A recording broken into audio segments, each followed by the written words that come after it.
بسم اللہ الرحمن الرحیم۔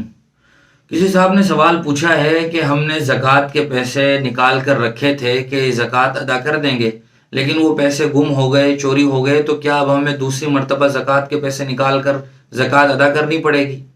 یاد رکھنا چاہیے کہ اگر کسی آدمی نے اسی طرح کیا تھا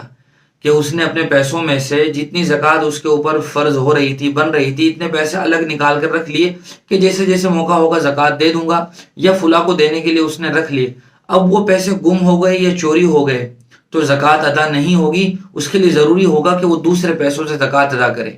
اسی طرح دوسری شکل بہت سی مرتبہ یہ بھی ہو جاتی ہے کہ کسی آدمی نے دوسرے کو پیسے دے کر اپنی زکوٰۃ کی ادائیگی کا وکیل بنایا۔ مثال کے طور پر اس پر 5,000 روپے زکوٰۃ فرض ہو رہی تھی، اس نے کسی دوسرے کو 5,000 روپے دیے اور کہا کہ جو مستحق ملے اس آدمی کو تم یہ میرے پیسے زکوٰۃ کے دے دینا۔ اب اس آدمی کو پیسے دیے تھے، اس کے پاس سے چوری ہو گئے، گم ہو گئے،